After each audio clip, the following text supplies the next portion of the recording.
What's up, everybody? Welcome in. This is FST, Fantasy Sports Today. My name is Matt Striker. His name is Joe Pisapia, and this is the place to get you ready for the upcoming Major League Baseball season, especially if you want to dominate in your season-long fantasy, DFS, or straight-up wagering. We've got you covered. Joe is the man, full of information. By the way, at SportsGrid, at SportsGrid TV, those are our social media handles. Also, check out the SportsGrid app. All the information that we talk about here will live forever over there. Joe, the big news right here, right now, is that a signing, there's some big free agents left. A signing has been made in the last 36 hours that I think is going to impact some people's approach to a particular team. Brings a lot of home runs, but also brings a lot of strikeouts. I'll let you break the news. Yeah, Matt Chapman to the Giants on a 3-year deal looks to finally end that question mark as some lingering free agents still remain in Major League Baseball. Blake Snell, I'm looking at you. Jordan Montgomery, I'm looking at you. It is March 3rd. What are we doing here? And if you haven't knocked those guys down in your ranks yet, you should just a little bit, because pitchers are creatures of habit. They're going to be behind. It's going to take a while for them to ramp up. I don't care, how much we like them as pitchers. We have to look at the rest of that board, make some evaluations. And I know it's a long season, but still, you have to start dropping them down a little bit. I don't think the market has done that enough. But Chapman certainly brings a lot on both sides here to the San Francisco Giants. He does have some power in that bat, a good glove at third base. So Chapman, a 3-year, $55 million deal, $54 million. Sorry, I gave him an extra million. I didn't mean to do that. But you know what, Matt? Yeah, take it. It's on us, Matt Chapman. Okay. Go ahead. You take that extra million. You get yourself something nice, take your kids to Disney World or something like that. But looking at this Giants lineup, Matt, too, I think when you're talking about Chapman, this is a very important signing because I think they definitely needed some more help. I love the Jung-Ho Lee signing. I think that guy can win a batting title. He's going to hit the top of this order. They brought in Jorge Soler to DH. Conforto's back. Chapman's back. So Lamonte Wade Jr. still in the middle of that order. But what do you think of the Giants looking at their construction right now? Because Kyle Harrison's certainly a guy that we're high on in that rotation. Logan Webb, we know, is an ace. It's just a matter of, can they generate enough offense? Do you think now with Chapman in there, now you've given a little bit more pop and elongated this lineup enough where the Giants can compete? Or are they still, at best, the third horse in this National League West that's pretty loaded when you think about the Dodgers and even the Diamondbacks who went to the World Series last year? That's the loaded question. I love how you did that. That's great. Good for you, man. You'll give me a steady diet of fastballs, and then there's a little break in something. But I can recognize it, and I got some wood on it, and I'm still in here. So here's the thing. Lengthening the lineup is incredibly important, especially for a team with that kind of bullpen. You got the Rogers twins, and you got Doval as some other names that have come along. To me, I keep talking about looking for these teams that are going to play 6-7 inning baseball. Those are the teams I'm going to want to wager on. That's where I'm really looking to focus here. A team like the Giants can be that team. Soler, Chapman, lots of home runs, lots of strikeouts as well. So you can kind of think about that as well. Overall, I do believe the Giants can compete. I expect some regression for Arizona. So I think that San Francisco can fill that gap. So yeah, they are right there as one of the 2, if not 3 teams. And don't forget about San Diego. That division is loaded. But so are all the other divisions in baseball. And we have to talk about some other players as well because it's going to impact some of our thoughts, Joe. Yeah, San Diego still has Machado, Bogarts, and Fernando Tatis. I know they lost Soto, but they just got to get some. Look, it's still pretty good last time I checked. So, before we just hand over everything to the Dodgers, let's just pump the brakes a little bit too. Injuries can change a lot of that calculus. We all know that. But speaking of injuries, here's the latest on Justin Verlander. He's going to throw a bullpen session today, folks. So get excited. That's a good news situation there for the Houston Astros as Justin Verlander is trying to work his way back here. Be very careful of investing in older pitchers. If you didn't learn that lesson last year from Verlander, from Scherzer, from a few others, there's going to be moments where they look like their old selves, but sometimes there's just going to be moments where they look old. And I know this because I'm old now and I get up every morning and things hurt and I don't know why. So understand this when you're trying to pitch at the Major League Baseball level. It's still going to be tough when you're in your 40s. So Verlander, a very important piece that they're really counting on in Houston to get them back to the promised land. We'll see how that goes. You're getting a discount on Verlander, though, so I think it's still all right. Scherzer's a guy you're not going to see until June, I think, at the earliest. Gunnar Henderson is progressing from that oblique injury, too, which is very important because you definitely need to make sure that guy is ready and healthy. Don't rush him.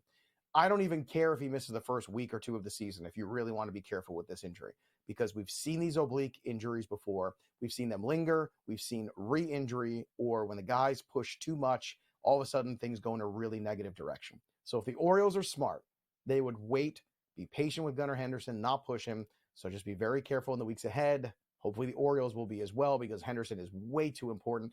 And this is a team that's already had some injuries to the rotation before they even got out of the gates. So we don't want to start having injuries. Next thing you know, if the Orioles, like let's say Gunnar Henderson, has a setback, we already seen the rotation have some issues. Yeah, they made the addition of Corbin Burns, and we love Grayson Rodriguez, but all of a sudden, injuries are the one thing that could really derail this Orioles team that was lightning in a bottle last year and looks to be a favorite again. The Blue Jays prospect, Ricky Tiedemann, is coming back from a hamstring issue, so he's slowly progressing back, which is a good thing because Alek Manoah, another guy that they're trying to resurrect in the rotation, he has got shoulder issues now. He is going for tests, so things are not going well for the Blue Jays rotation. But outside of Kevin Gausman, somebody's got to really step up here. Barrios, somebody else potentially, and really pick up the slack. Tiedemann's been one of these guys, Matt, that we've been hearing about for a while. We haven't quite seen it at the big league level for an extended period of time. Are you buying Ricky Tiedemann in 2024? I kind of want to. When I look at this Blue Jays team, I like Chris Bassett a lot. Everyone's going to be going for Gausman. I like Chris Bassett a lot, but they're going to need more than Barrios, Bassett, and Gausman. So a guy like Tiedemann, yeah, I'm excited. If he fell in my lap, I would take him. But again, we were talking about this off the air. They had Nate Pearson a couple of seasons ago before anyone knew what he was going to be, and people reached for him as well. It doesn't seem to work out for the Jays a lot of times with these kind of pitching prospects. So I'd be apprehensive at best. All right, apprehensive at best for Matt Striker when it comes to Tiedemann, and I would agree. X-rays are negative on Max Muncy's left hand, so that's a good thing for them too. Again, injuries can be what derail any good team. No matter how loaded a roster is, if they can't stay healthy, bad things are going to happen. Also, some spring training notes too, just to kind of fly around here. Bailey Ober averaging 93.6 with his fastball, struck out 7 guys in 3 innings yesterday. That Twins rotation, Matt, with Lopez, with Ober, with Joe Ryan, that could be one of those rotations that really just completely takes over the American League. They are so good. We're going to talk more about that Mariners rotation in the next segment too. But it does feel like, if you could just get out of spring healthy with the good pieces you have a good chance here. So for you, Matt, is there anybody in particular that you had your eye on this spring that you really liked? I know I mentioned Noelvi Marte was a guy that I'm very excited about this year. Is there somebody else who stuck out to you so far from what you've seen in spring training? Yeah, absolutely. Well, I haven't seen it in spring training yet, but I'm really excited to see what O'Neal Cruz can do. He set that team on fire before he got injured last year. And that area is just a few miles away from East Palestine, Ohio, which suffered a terrible, terrible natural disaster. Well, I can't call it natural, but regardless, that's a guy I'm looking at, Joe. All right, we come back. We're going to take a look at some of the deep pitching sleepers because you got to find more arms than you realize in fantasy. We'll tell you those names when we come back.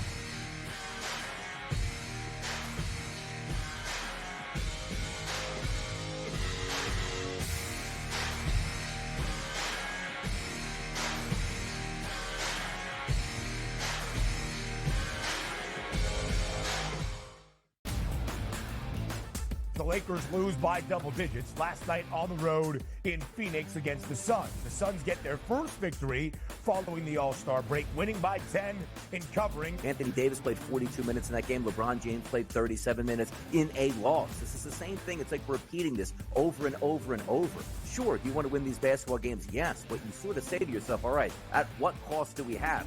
The Early Line, only on SportsGrid. The Bostonian versus the Book. The first unanimous number 1 team this season in the AP poll, which is the kiss of death. True. Right now, given what we've seen winning on the road in college basketball, it's a kiss of death to walk in there as a unanimous number 1 team in the country. Everyone says you're awesome. Everyone's telling you how great you are. And you go up against a coach who has your number for the most part. The Bostonian versus the Book. Guess what? Rock fight alert. Rock fight alert. Look at this Missouri-Tennessee score at the under 16. 1-0 Missouri. What is that? Watched the entire Penguin game on Sunday. Been watching a lot of their games. I feel like we're seeing the end of the empire. There's talk of them maybe trading some big names. Game time decisions. Only on SportsGrid. The NBA comes out with every game, last 2-minute reports of every game.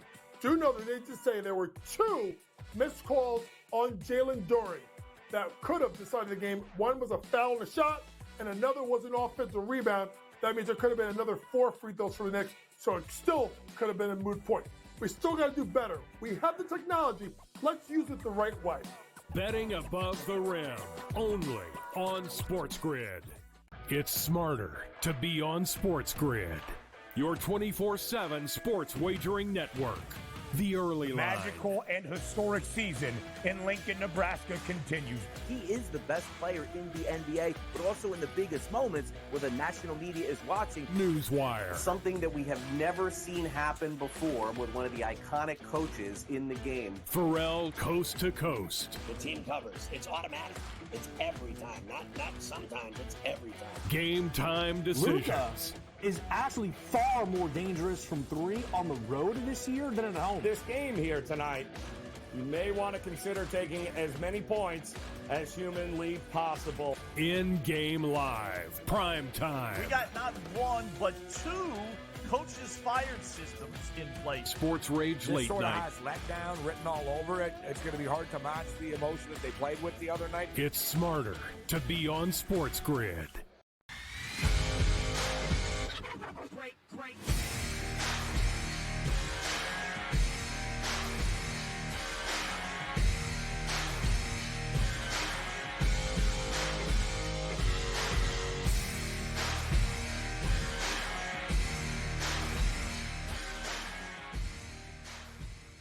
All right, welcome back in FST Fantasy Sports Today. Matt and Joe with you here, giving you everything you need to prepare yourself for the upcoming Major League Baseball season. Look, if you like watching baseball, why not make money off of it? Well, let me be clear, and frank, although he's Joe. Okay, it's time now to look at some deep pitching sleepers. And you hear this term thrown around all the time, sleeper. Well, listen to what Joe has here, because we are about to talk about a group of pitchers that if you have a fantasy draft coming up and you grabbed, I'm looking at this list, 2 of these 3 guys, because we only have 3 here because that's why it's sleepers. I think you're doing all right. And Joe, let's start here in Seattle, where I think any single member of this rotation is going to have value across all formats. But there's one particular pitcher that is very, very sleepy. So let's wake up the world to Brian Wu.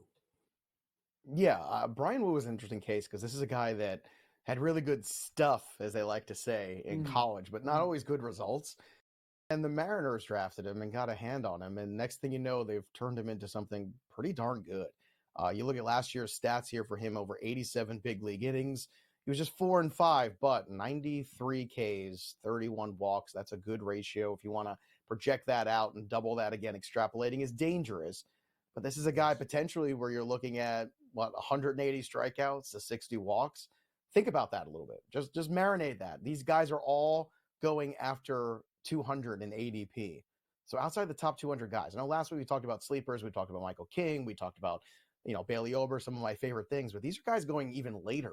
So if you miss out on that group, there's ways to make up ground. And Brian Wu is one of them. Brian Wu also has very little, I would say, concerns in this rotation because you've got Kirby at the top, who everybody's talking about, along with Luis Castillo. Those guys are going in the top 15 of all pitchers, right? Then you've got guys like Logan Gilbert right in the middle who feel really good and really safe, and everybody likes Logan Gilbert as they should. He's a solid major league pitcher. And then in the back end of this rotation, you got Bryce Miller, you've got Brian Wu, but Wu is really interesting because I just don't think anybody's talking about him. And I think that if you're looking at these numbers, yeah, the ERA was a little bit higher, but if you look at some of the deeper stats on Brian Wu, they look very good. He is going to be the 5th starter here for the Mariners. And what I love the most about this Mariner rotation is the talent and the depth. That combination is tremendous. If you're looking for teams that end up doing well in Major League Baseball, it's typically because they have talent in the rotation and also depth, because talent is not enough, because injuries are inevitably going to happen. So somebody else has to step up in that void. They are 2-1 favorites right now to win their own division in the West, which I think is a very easy wager to make. If you look at them to make the LCS, the Mariners are at plus 430. If you're looking at ways to invest in them to win the American League, the Seattle Mariners are plus 1,000 right now. And of course, my favorite wager, Julio Rodriguez for MVP. That's another one that gets tied to this rotation. You say, well, how does that get tied to the rotation? Because if you have a team that's going to approach 100 wins or 95 to 100 wins, and they're going to be winning a division or close to that, and a player is prolific like Julio Rodriguez can be, then all of a sudden that plus 1,100 number for Julio Rodriguez for MVP looks incredible right now. I've already jumped on it when it was plus 1,200. But if the Mariners are indeed this team in the American League that has that combination of superstar player in the middle of that order who is otherworldly, and remember, Shohei Ohtani's not in the American League anymore, my goodness, the Mariners become really interesting to invest in. And Brian Wu is the piece in this rotation, again, that I don't think anybody's really talking enough about. And I'm looking at him this year as a potential breakout guy. If you look at the ERA at 4.21 and you're panicking, the xERA, 3.48. That's closer to the pitcher he was last year than the 4 ERA. So just keep that in mind with Brian Wu. Innings shouldn't be an issue for him either. I think this guy is really being undervalued in the marketplace currently, Matt. When I look at teams, I give them a pitching score, and that's taking the staff and the bullpen. And the Mariners are right there as one of the top 3 teams with regard to pitching score. So when you're looking at the pitchers on it, and also Emerson Hancock is waiting in the wings as well. Just understand with that bullpen, they're going to give you the wins, and that's what you're looking for in a lot of these leagues. From one Brian, we go to another, and it will be Brian Bayo.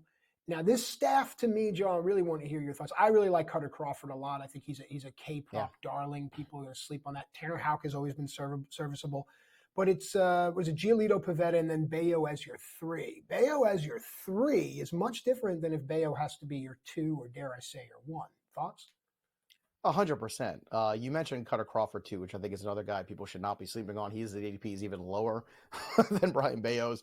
Pivetta looked very sharp yesterday in spring. Giolito still a work in progress. You mentioned, during the break about they should be signing Jordan Montgomery. And if they do, what a great situation this would potentially be for the Red Sox, where all of a sudden they would really be right back in the thick of things. We'll see what they do if they make any sort of movements like that. But Brian Bayo last year, 157 innings, did have 12 wins. Honestly, that 12-11 record is indicative more of the Boston Red Sox than anything. Now, the strikeout rate a little bit behind there, 132 in 157 innings. So you're looking something a little bit under where 9K per 9 is where we want to be. The ERA at 4.24, 1.34 whip. But if you're looking at some of the deeper stats on him, especially towards the end of the season, you saw Bayo make some improvements. I think that's something that's very important. Can this guy take a step forward? You mentioned Cutter Crawford. That's another guy, too, that I think you should pay very close attention to. But if you're looking at a guy that innings aren't going to be an issue, right? He already had 157 last year. If we're talking about progress, potentially, this is another dude that you want to see him in spring. Look strong. Look like he is starting to get confidence and figure out. Because if he does, again, any pitcher going outside the top 200 overall picks that you can count on for somewhere around a 4 ERA and 150 strikeouts, that's a pitcher you want, at least on your bench, if not in your 5 spot. And I think that's something that Brian Bayo can give you. Brian Wu can give it to you as well. And I think those are 2 pitchers that you should have your eye on because, again, you think you have enough pitching? Guess what? You don't. You never do.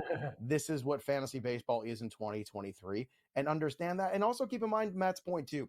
If the Red Sox do go out there and add a Jordan Montgomery, which, again, that's just speculation on our part, just saying, hey, wouldn't it be interesting if? All of a sudden, I think that does slightly move things around. I'm not saying Jordan Montgomery is a dominant pitcher necessarily, but he's another one of these guys you can count on for 180 innings. And guys you can count on for innings become very important. And hopefully Giolito can turn things around. I'd like to see him have a better spring, but Bayo is another one of these guys to keep an eye on because if he has a good spring, that I think gives us some good feelings going into 2024 for the full season for him in fantasy. Yeah, Giolito's got to keep the ball down, although if Rafaela breaks camp, that's going to be a great outfield. Okay, let's spend the next minute and a half, 2 minutes talking about the Cincinnati Reds. Now, you said during the break that if they can get some quality pitching, this is going to be a team that people are going to have to deal with. Let's talk about one of those arms that I think can really help to bring some quality pitching. Yeah, look, Andrew Abbott last year was this little engine that could, right? He kind of snuck up on all of us, made some adjustments in the minor leagues, and then snuck up on the rest of Major League Baseball. 109 innings, 120 strikeouts, 44 walks. Now, the ERA was a 3.7. Some of the deeper stats say maybe it should have been a little bit closer or right above 4. But that's okay. It's a tough ballpark to pitch him. So we're going to give him a pass a little bit. If you're looking for some extra strikeouts, though, Andrew Abbott has certainly started to tend to that direction in the last few years. Abbott is a guy that, I think people are still hesitant to draft anybody in that range of Cincinnati Reds pitchers. It's a tough ballpark, can't get through that. Yeah. But I think it's very exciting to see, as that fastball continues to develop. He's throwing at 94 miles an hour right now in the spring. So the fastball looks really good. The ERA, 3.87, if you can get anywhere close to that, that's great. But the start last year, over his first 10 starts, he had a 1.90 ERA. The league did adjust to him, and that's normal. You're not going to have a 1 ERA in the major leagues, especially in Cincinnati. But the question now is, can Abbott, with that fastball velocity that he's got going at 94, consistently sitting at 94, can he take that and make adjustments back to the league? I think the answer is yes. And along with some other players like Ellie De La Cruz, Noelvi Marte, McLean, right? Man, the Cincinnati Reds are going to be one of these teams that you're going to have to deal with, and they're going to be a handful. Hopefully, Abbott can be a help in your fantasy rotation. When Matt and I return, we're going to look at the hitter deep sleepers right here on FST. Don't go anywhere. We'll be right back.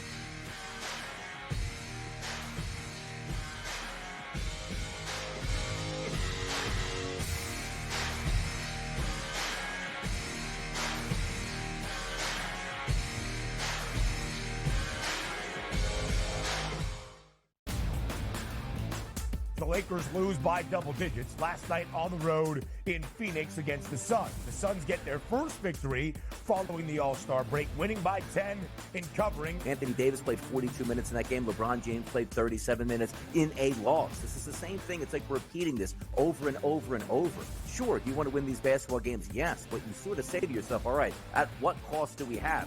The early line, only on SportsGrid.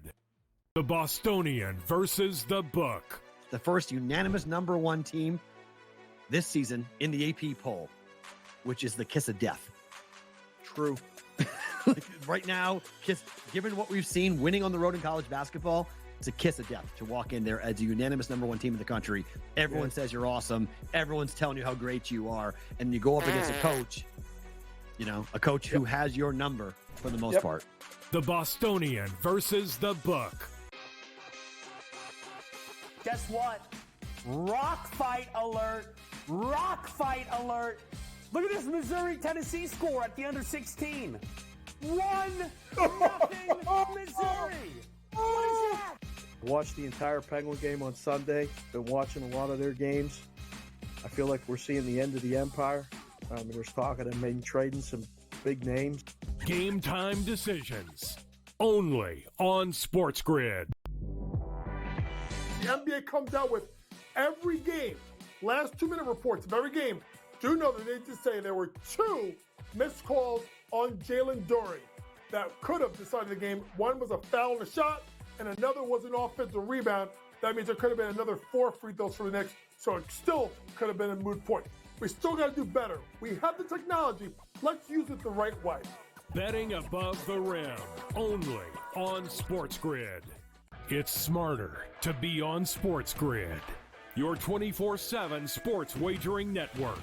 The early line. Magical and historic season in Lincoln, Nebraska continues. He is the best player in the NBA, but also in the biggest moments where the national media is watching. Newswire. Something that we have never seen happen before with one of the iconic coaches in the game. Pharrell, coast to coast. The team covers. It's automatic. It's every time. Not sometimes. It's every time. Game time decisions. Luka is actually far more dangerous from 3 on the road this year than at home. This game here tonight, you may want to consider taking as many points as humanly possible. In-game live, prime time. We got not 1, but 2 coaches fired systems in place. Sports Rage This late sort of night. has letdown written all over it. It's going to be hard to match the emotion that they played with the other night. It's smarter to be on SportsGrid. Great.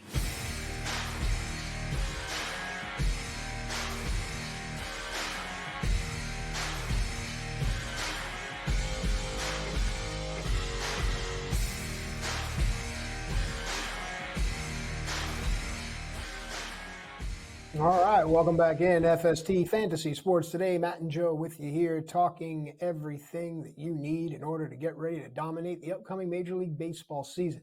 So now we're talking deep sleepers. This is the indica portion of the show where we just get into our couch lock and we just can't move. I don't know about you, but I love it. All right, deep sleepers from the hitter side here. Now, here's a guy that he will be up. If he'll break camp is a different conversation, but come Memorial Day, June 1st, he should be a huge part of this ball club.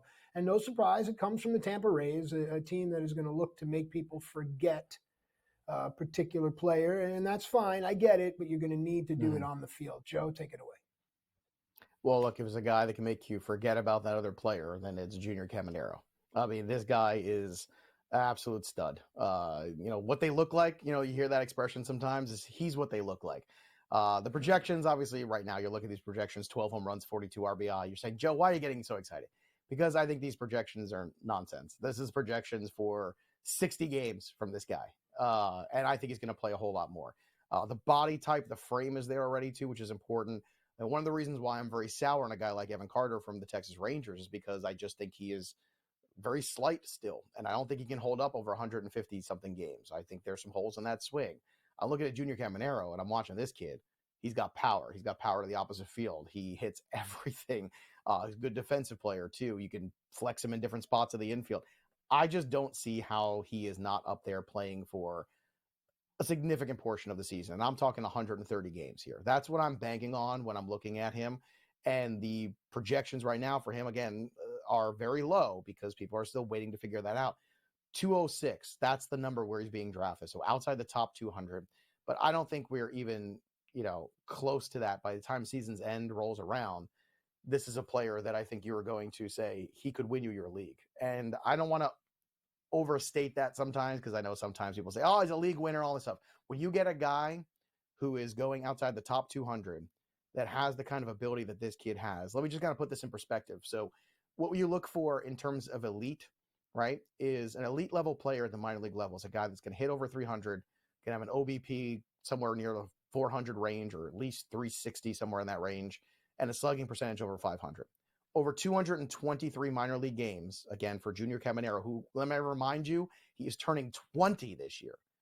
223 minor league games, 316 batting average, 383 OBP, 555 slugging, a 938 OPS. This kid is the real deal. He is going to come in. He is going to rake. He is going to be tremendous. He should be starting. There's nothing holding him back right now. Jose Caballero at shortstop is not enough of a reason. I know Isaac Paredes is still there playing third base. You have to make a space for this kid. If he doesn't break camp, okay, fine. But there's no way by the time we roll into May, at some point mid-May, Memorial Day at the latest, that Caminero is going to be up. Maybe you just want to get him 50 at-bats in AAA. Okay, fine. But Caminero is this guy that I have circled. In dynasty leagues, I'd be super aggressive on. This kid right now is, I think, one of these guys you want to circle also for Rookie of the Year odds. You're looking at him right now in terms of what he can give you there. It's a pretty good number. Last time I checked, it's plus 1,100. So Junior Caminero and the Tampa Bay Rays could be a very good marriage for a very long time. And this is a guy you want to get in on now. Be patient, just like we were last year with some of these young players. Patience pays off with these guys. Again, 20 years old, but he is far beyond that in terms of physicality, in terms of productivity, and already in spring training, we're seeing all of those things, Matt. You're saying 130 games. Just yes or no? Am I crazy to think that he could 25 home runs in 130 games? Yes or no? Yes, 100%. No Copy hesitation that. there. Okay. I think he's that good of a player. All right, we shall see. Let's move on now. 20 years old. Much better than us at 20, I can tell you that. I don't want to tell you what I was doing at 20. Let's go to a guy now that I think we'll revisit this conversation at the end of the season. I think he's going to be a top 7 second baseman. I really do. You put me onto him last season, and now I think it's going to be a really good team, actually. But I'll let you take it away from here. Let's go to Minnesota. Yeah, Edouard Julian, player we were very much on last year and did come up there, struggled a little bit. But if you look at what he then came back and finished strong with the Minnesota Twins, I think it flew under the radar the last couple months of the season.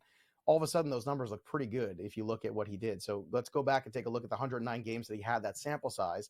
60 RBI, for Edouard Julian in Minnesota. 16 homers, just 3 steals, but he hit 260. I think the batting average there for him could be much better, potentially. Yeah. He is a very solid player.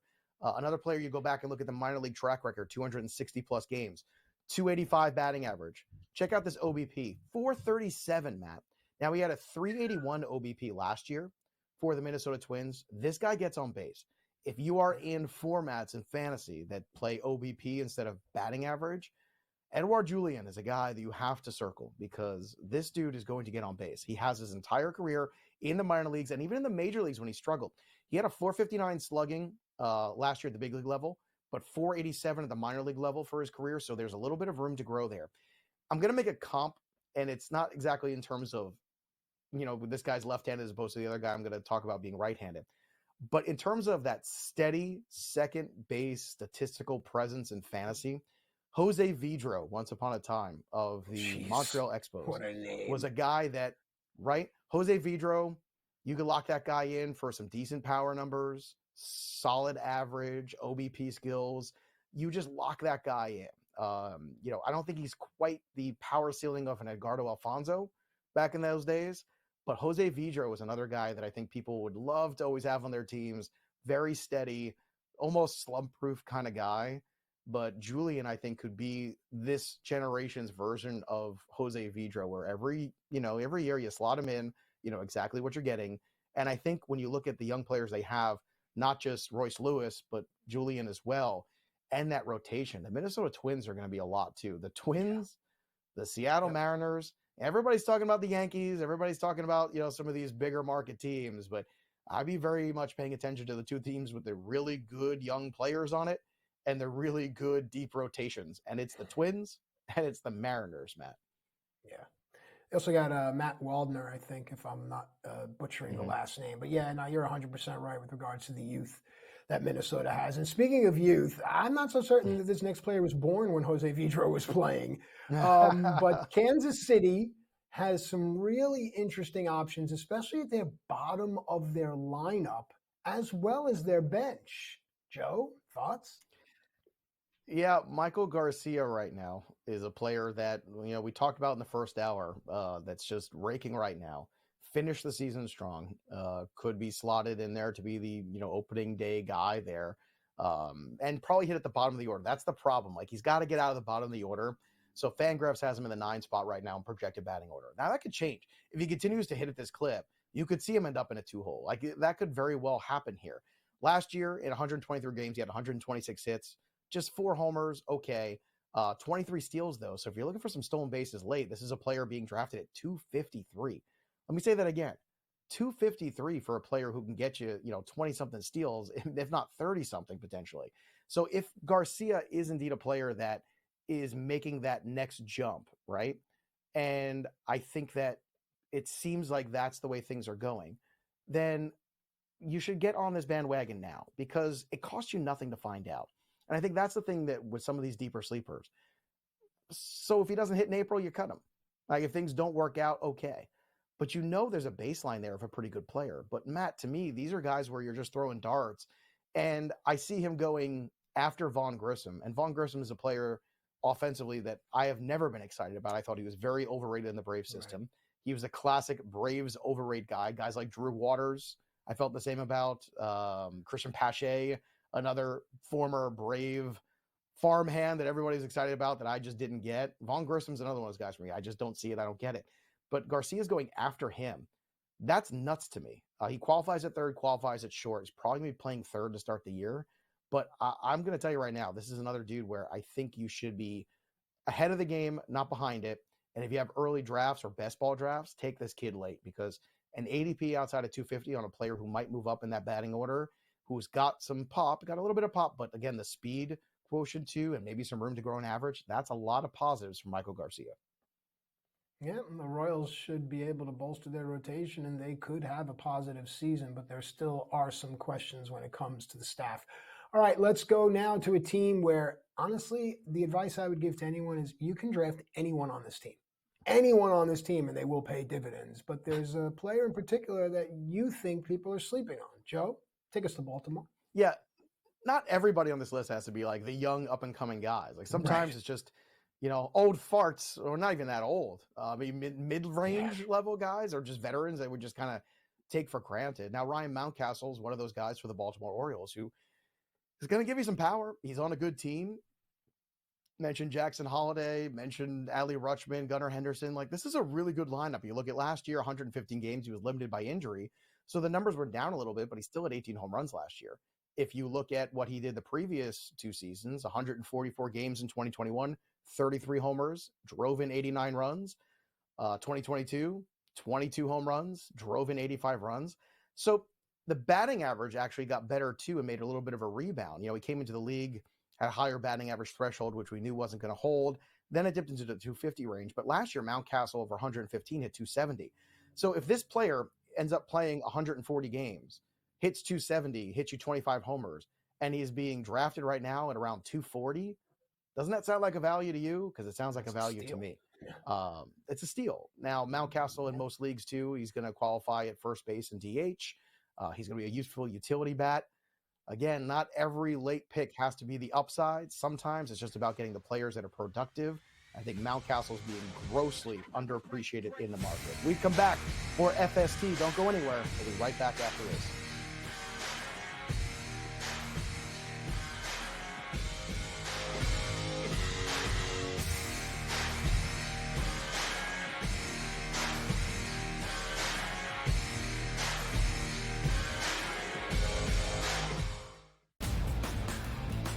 The Lakers lose by double digits last night on the road in Phoenix against the Suns. The Suns get their first victory following the All-Star break, winning by 10 in covering. Anthony Davis played 42 minutes in that game. LeBron James played 37 minutes in a loss. This is the same thing. It's like repeating this over and over and over. Sure, do you want to win these basketball games? Yes, but you sort of say to yourself, all right, at what cost do we have? The early line. Only on SportsGrid. The Bostonian versus the Book. The first unanimous #1 team this season in the AP poll, which is the kiss of death. True. Right now, given what we've seen winning on the road in college basketball, it's a kiss of death to walk in there as a unanimous #1 team in the country. Everyone says you're awesome. Everyone's telling you how great you are. And you go up against a coach who has your number for the most part. The Bostonian versus the Book. Guess what? Rock fight alert. Rock fight alert. Look at this Missouri-Tennessee score at the under 16. 1-0 Missouri. What is that? Watched the entire Penguin game on Sunday. Been watching a lot of their games. I feel like we're seeing the end of the empire. There's talk of them maybe trading some big names. Game time decisions. Only on SportsGrid. The NBA comes out with every game, last 2-minute reports of every game. Do know that they just say there were 2 missed calls on Jalen Duren that could have decided the game. One was a foul and a shot, and another was an offensive rebound. That means there could have been another 4 free throws for the Knicks, so it still could have been a moot point. We still got to do better. We have the technology. Let's use it the right way. Betting above the rim. Only on SportsGrid.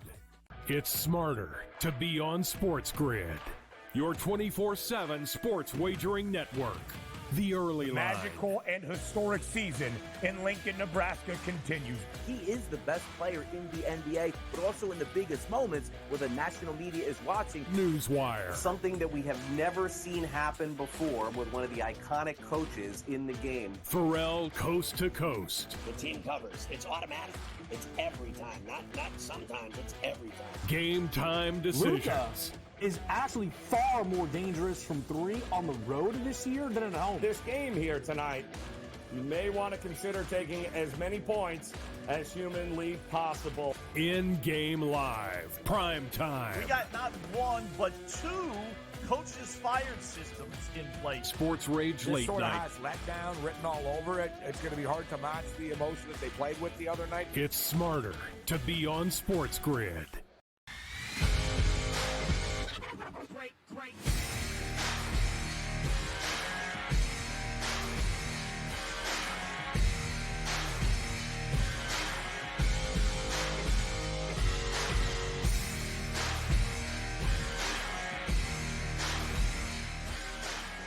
All right, everybody, welcome back into FST Fantasy Sports today. Matt and Joe with you here. We're having a good time. We hope you are as well.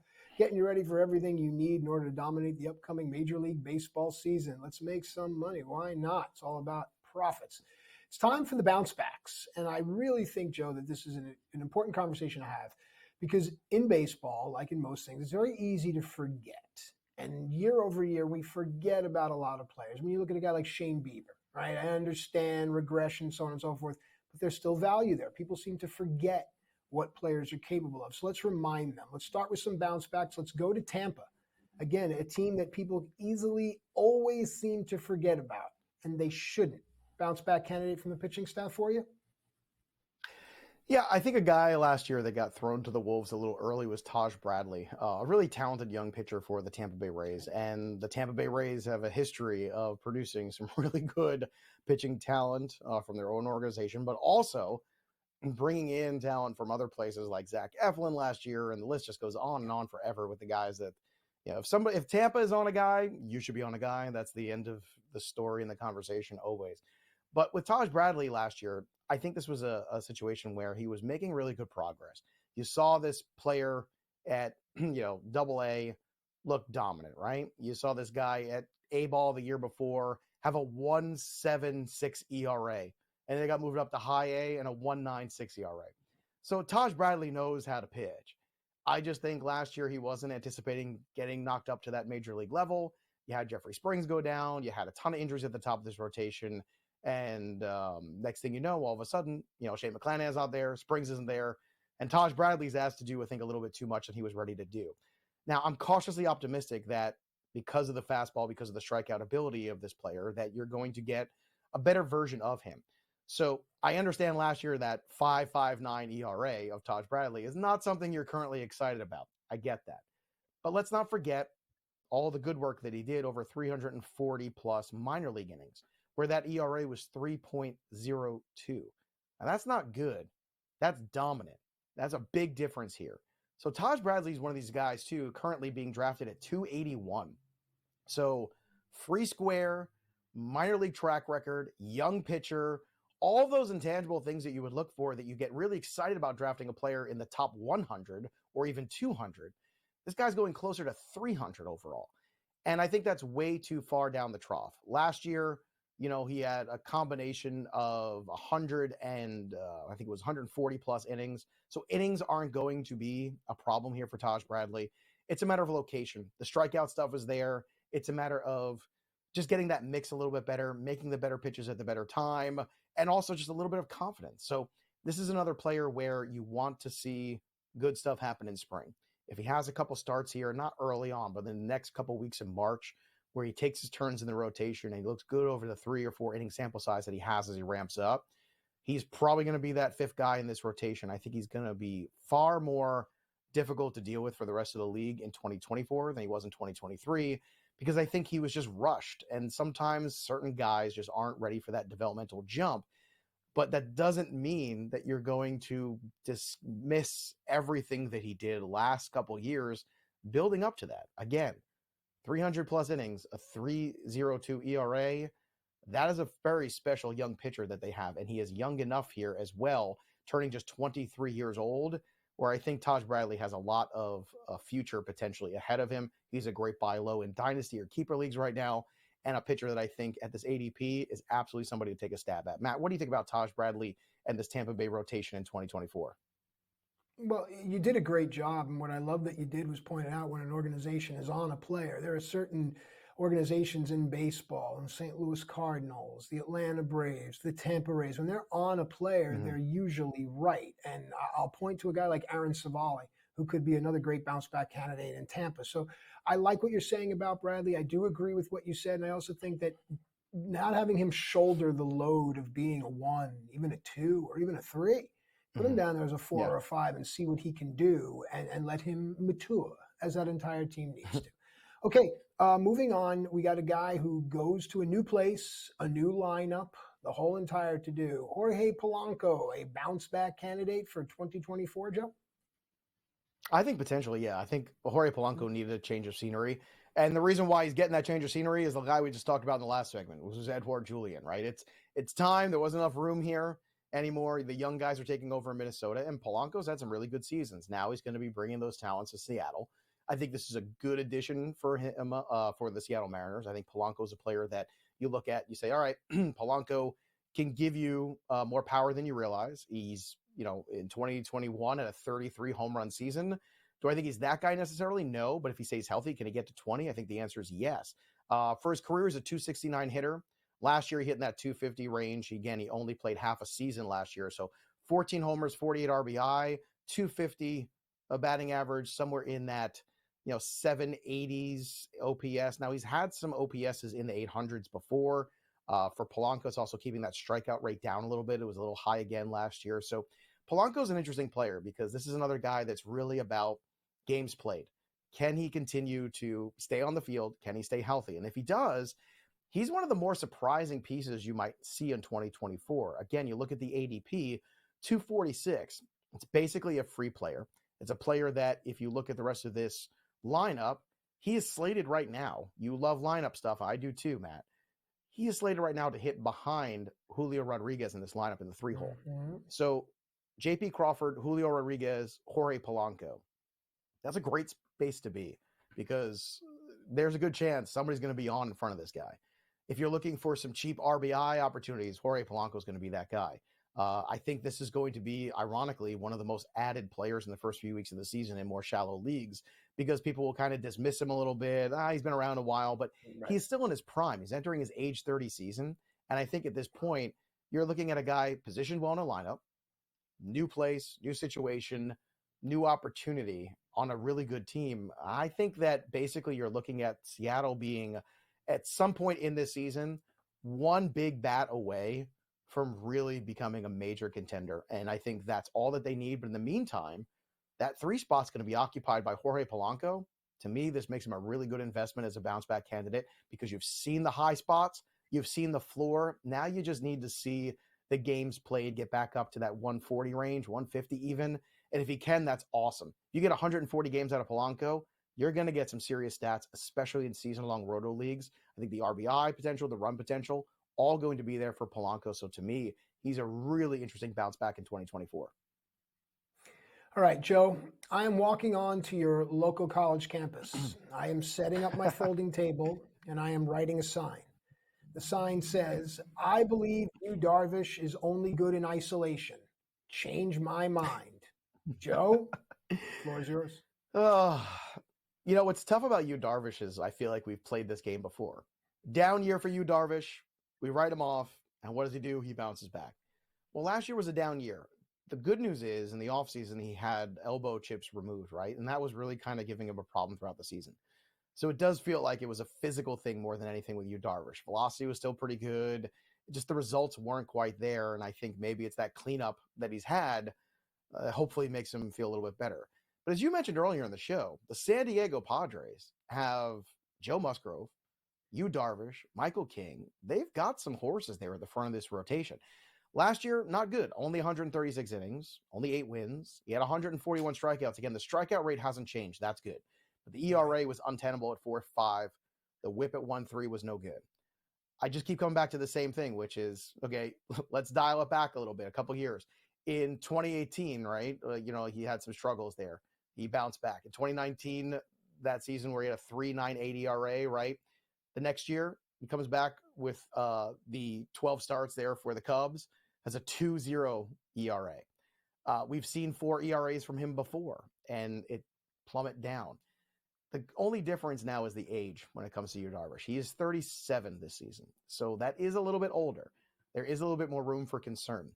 The thing that I keep coming back to, Matt, is this is a player that I think you're getting a big enough discount on that why wouldn't you take a shot on him? That's the whole difference for me. So you're talking about guys like Jose Barrios, Christian Javier, Hunter Brown, Yu Darvish. That's where he's going. And then after Yu Darvish, young pitchers like Gavin Williams, Bryce Miller, Nick Pivetta, Eduardo Rodriguez. Now, I think Eduardo Rodriguez is better than his ranking by far. But you're in an interesting scenario with all those pitchers where they all have some sort of issue, whether it be somebody's getting a little older, somebody's a little unproven, somebody's coming off an injury.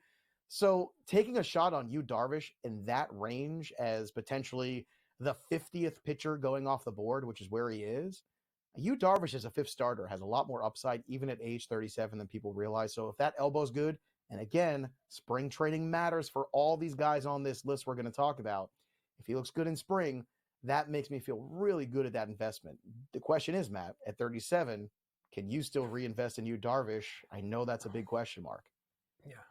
So my father had a great saying. He said, the more questions you have to ask about something, clearly the more complex it is. I only need to ask and answer 2 questions about you, Darvish. 1, where does he pitch? Petco. 2, what's his ERA? 4.5 at Petco. Goodbye. I'm done. In isolation, K-prop, sure. Matchups, DFS, fine. Beyond that, man, I'm sorry. I'm folding up my table and I'm marching off your liberal campus. You cannot convince me. Okay. It's all a show. Do you have a meal plan at that campus? Because I don't know if I want to march off then if there's a meal plan. Don't talk to me. Carlos Rodon. We talked about him in the first hour. It's all about his health. It's all about the innings pitched. It's all about the game started. But if Carlos Rodon can go out there and give you insert innings number here, Carlos Rodon can be a really good bounce back. Joe, what kind of innings do you need to see? How many games does Carlos Rodon need to start? Oh man, more. I mean, that's just here's my evaluation of Rodon. If you're in a season-long Roto League, Rodon right now at 162 overall is a player you can take, and you'll take whatever the quality of innings you get out of him. And if you get 100, awesome. If you get 130, amazing. If you get more than that, you hit the lottery and you're probably going to win your league if he is the Carlos Rodon that we saw in San Francisco and even the year before in Chicago. If he's not, it can hurt you. Again, I'm looking at Michael King. I'm looking at Bailey Ober, some younger pitchers with better health track records that I'm a little bit more excited about. But the head-to-head formats, whether it be Roto or points, Rodon is a dicey investment because if he's missing starts, you're losing weeks and you're going to miss the playoffs. So to me, it's very much about what league style you're playing in terms of the value of Carlos Rodon that I'm willing to risk. In more shallow leagues, I'm more willing. If you're a 10-team league, sure, I'm willing to go with Carlos Rodon because the replacement value is easier. If I'm in a 15-team league, Carlos Rodon replacement is much harder. Lucas Giolito, also another pitcher I think you want to pay attention to. Lucas Giolito is a pitcher that has strikeout potential. The strikeout rate hasn't changed, has been very strong, but that ERA continues to climb. Why? We're not sure. I know he bounced around. It was a tough year for him. Contract concerns, bouncing around from team to team. Maybe he can settle in Boston and have a bounce back. The potential's there. The K rate is there. And the last one is another Boston Red Sox too, Trevor Story, who so far still a lot of swing and miss, but I didn't get this signing when it happened. I thought it was a big mistake with Xander Bogaerts, letting him go and pivoting to Trevor Story. But in terms of bounce back, we know the power's there. We know the speed potential's there. It's just a matter of can he take the dust off. We'll see if these guys can bounce back in 2024. We'll bounce back for one more segment here on FST. Don't go anywhere. More Sports Grid coming at you right now.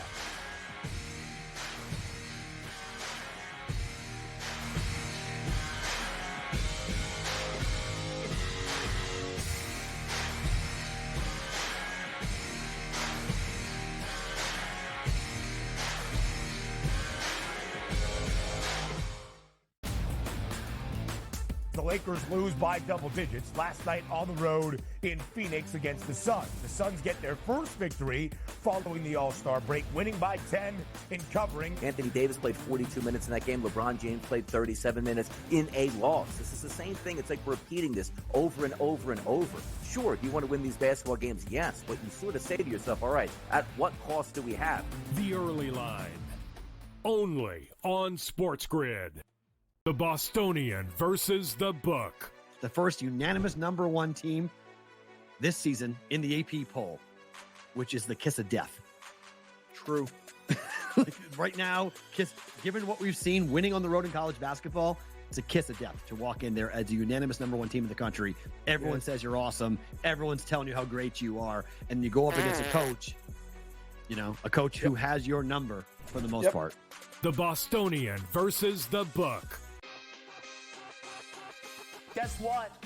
Rock fight alert. Rock fight alert. Look at this Missouri-Tennessee score at the under 16. 1-0 Missouri. What is that? Watched the entire Penguin game on Sunday. Been watching a lot of their games. I feel like we're seeing the end of the empire. There's talk of them maybe trading some big names. Game time decisions. Only on SportsGrid. The NBA comes out with every game, last 2-minute reports of every game. Do know that they just say there were 2 missed calls on Jalen Duren that could have decided the game. One was a foul and a shot, and another was an offensive rebound. That means there could have been another 4 free throws for the Knicks, so it still could have been a moot point. We still got to do better. We have the technology. Let's use it the right way. Betting above the rim. Only on SportsGrid. It's smarter to be on SportsGrid. Your 24/7 sports wagering network. The early line. Magical and historic season in Lincoln, Nebraska continues. He is the best player in the NBA, but also in the biggest moments where the national media is watching. Newswire. Something that we have never seen happen before with one of the iconic coaches in the game. Pharrell coast to coast. The team covers. It's automatic.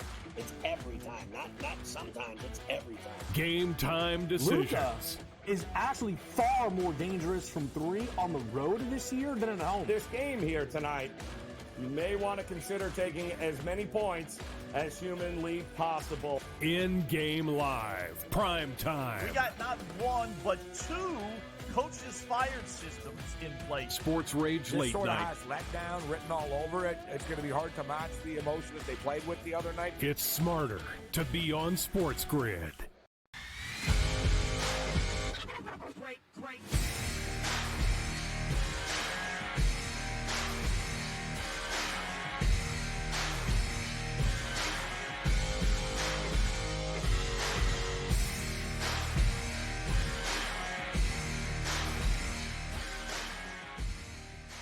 All right, welcome back, everybody, to FST here on SportsGrid. Next week, we'll be talking more baseball as spring training continues to ramp up. I'm sure there's going to be no shortage of stories. We'll, of course, get you updated on the latest on Ronald Acuna next weekend, too, what that means for your fantasy shares. As of right now, I am preaching to hold Ronald Acuna at that number 1 spot until worse news might come. Hopefully, that's not the case. Hopefully, this is them just doing due diligence here. That first MRI, making sure we're checking everything. You're going to cross the T's and dot the I's when you have the best player in baseball.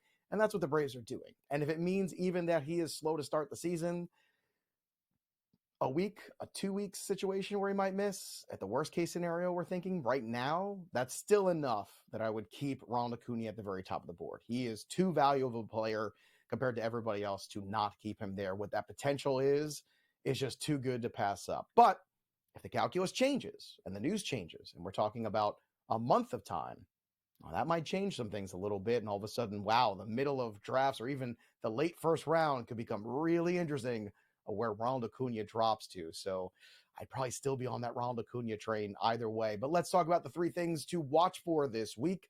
Of course, the Justin Verlander ramp up too, starting to throw bullpen sessions today. We'll see how that goes. If that goes well, that's good news for Verlander's ADP, good news for early drafters who took an advantage. So we'll keep a close eye. But again, temper your expectations with older pitchers. Spring ADPs are going to start to shift after these next few weeks. Guys like Michael Garcia, who we were talking about on the show, he's going to start to rise up that board. Still going to be cheap, but starting to rise. Some other guys possibly going in the other direction.